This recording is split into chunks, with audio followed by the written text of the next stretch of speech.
Hey everybody, so today is the day. I'm finally making a video about one of my favorite Beatles albums ever. On some days, this is my absolute favorite Beatles album. And if I really absolutely had to pick, I would say that it's definitely my favorite Beatles album. This is, of course, the Beatles' 1966 classic album, Revolver. And I have finally put one of these up on the website, needlemeetsvinyl.com. I told you this day was coming, and here it is. Here are the Beatles, and here is the best sounding version of Revolver you will ever hear. This is a 1969 German-US pressing of Revolver, and I happen to have two of these because I wanted to find the absolute best. And actually, if you want to get real crazy technical, happen to have three of these German pressings. This one is a later one. This is a 1971 German pressing. But these two are both from 1969, and they both have more bass than any Revolver you've ever heard before. And while they both sound really good, this one is just the top of the heap. This sounds absolutely amazing. It's hard to describe how fantastic this sounds. But I did think about this, and I'm thinking about the one thing I could say about this that will blow your mind is you will hear things on this pressing that you've never heard on any other Revolver before. In fact, within the first 10 seconds during the intro of Taxman, where George does the count-in, the 1, 2, 3, 4, you can hear little guitar parts in the right channel that you can't hear on any other pressing. That's how amazing this is. And it's just a very unbelievable listening experience. And if you love the Beatles as much as I do, and I know a lot of you out there do, this is a game changer. This is a life changer, in fact.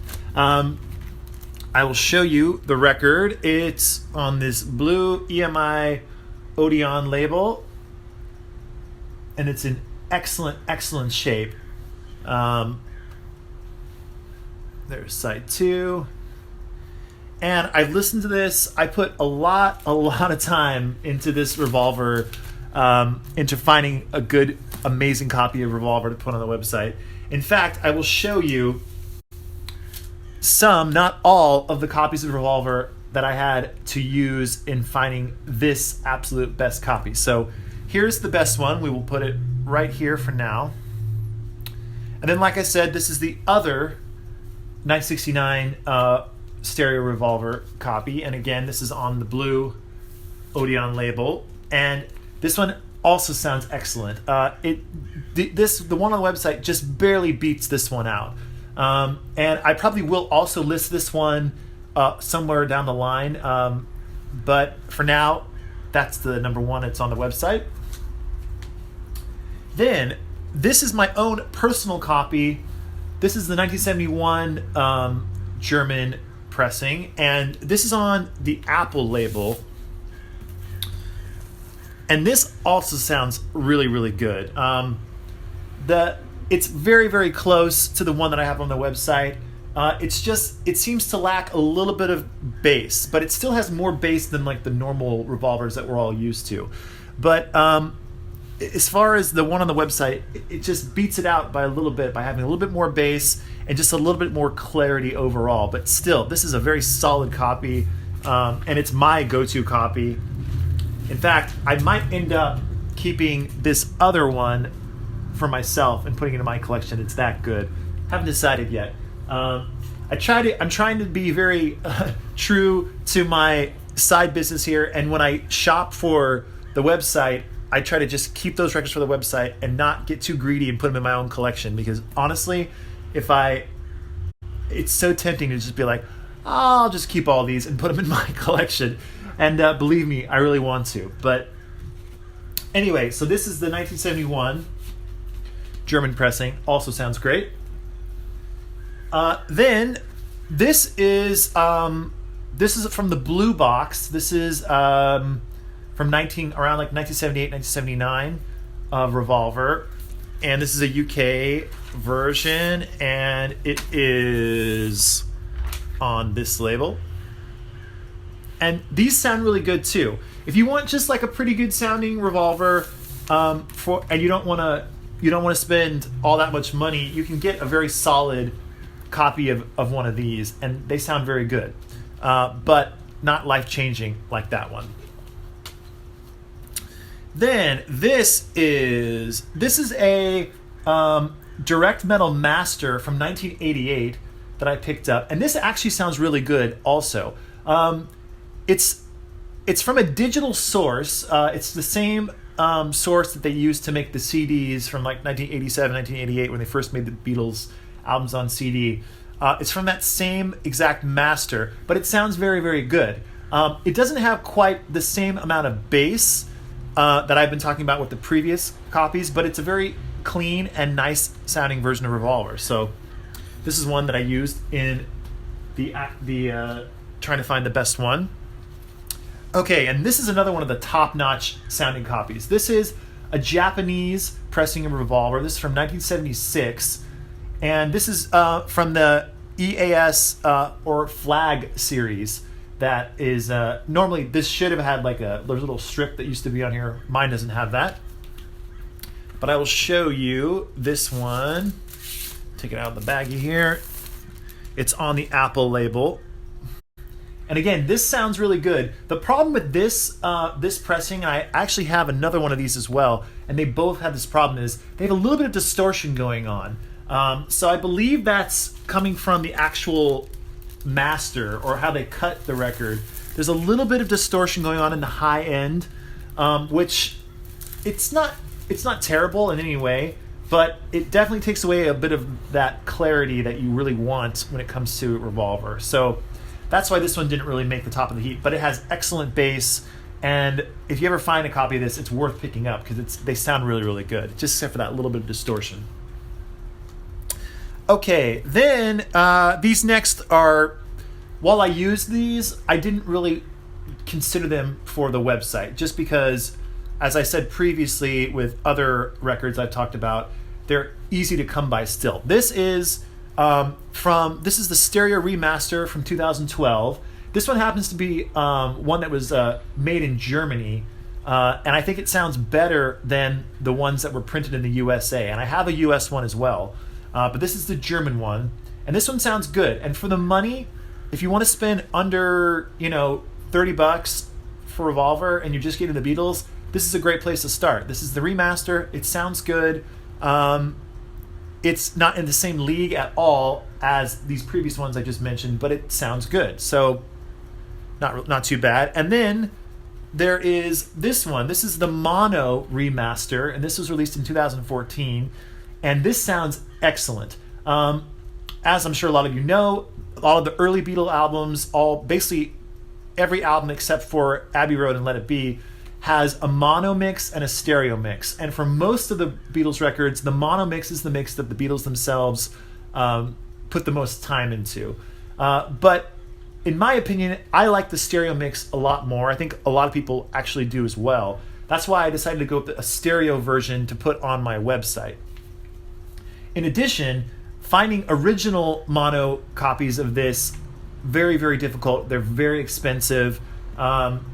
Even trying to find one that's even in a very good condition, it's going to at least cost you $100, maybe $200. If you want to find one that's in near mint condition, like the ones I have on the website, that's going to run you upwards of $500, even more. So just very, very hard to come by. But if you want to experience it, the next best thing when it comes to the mono mix, this was made from the actual mono master tape, and it was cut completely with no digital equipment at all, so they say, and I tend to believe that. And it sounds great. Now, these are not in print anymore, from what I understand, but some record stores I've seen still have them, and they're online as well. They're kind of on the pricier side now, just because they're getting harder and harder to come by, but definitely worth trying to get this as well, the mono version. Put that down here.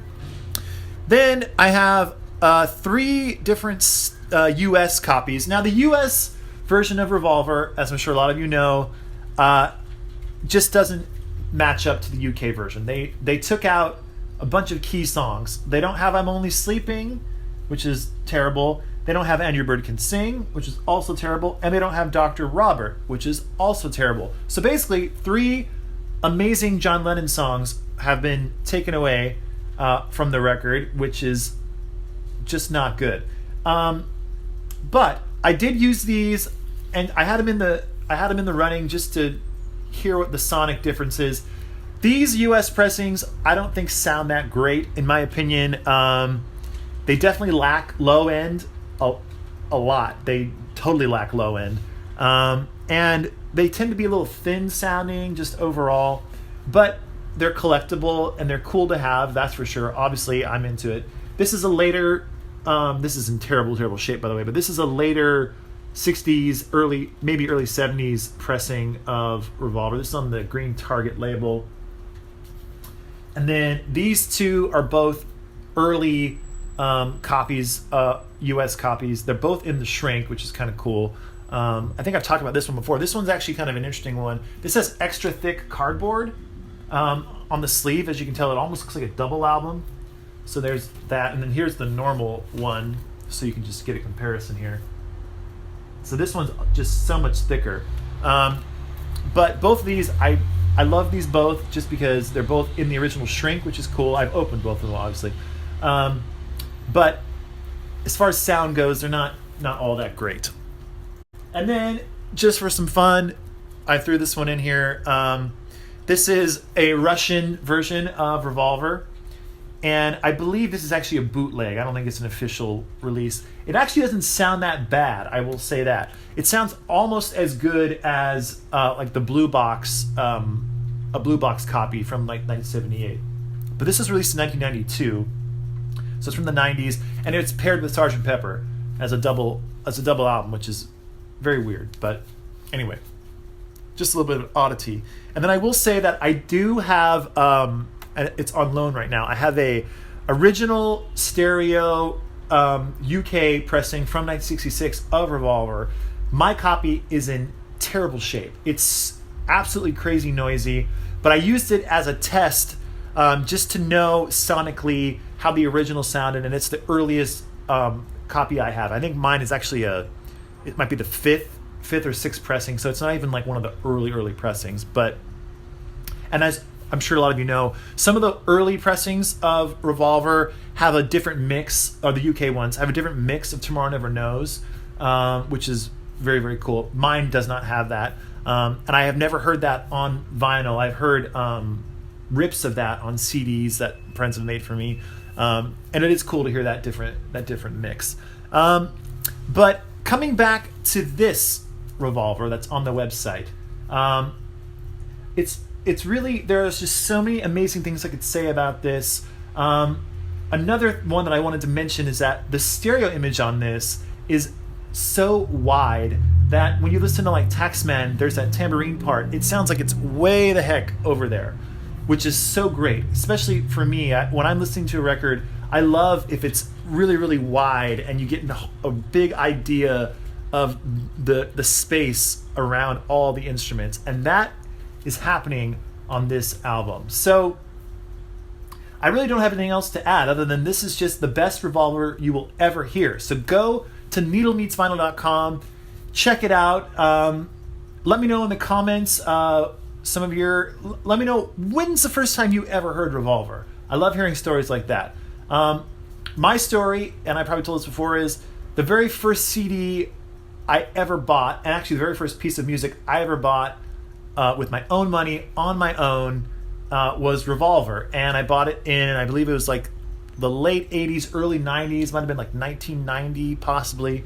So it was just right around the time when the CDs had just come out. And my parents took me to a store and I saw the Beatles Revolver and I bought it. So that's the first time I ever heard it. And it just blew me away. To say that it changed my life is an understatement, because it did change my life in so many ways.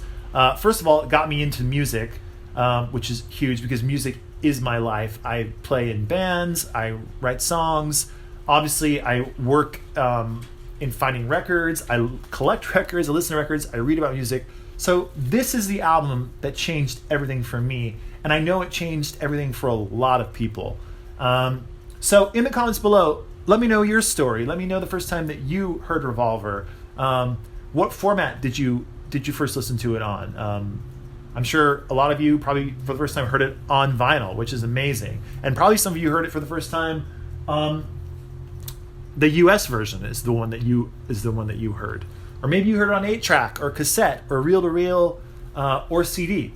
So I'd love to know your Revolver stories. So please, in the comments below, let me know.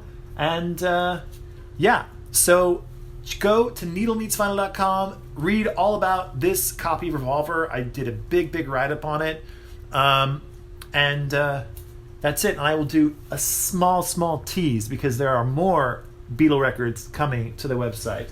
And the next one making its debut is this amazing sounding copy of Please Please Me. So, not up there yet. It will be very soon. So stay tuned. And until then, check out this Revolver. And that's it for now. Okay. Bye.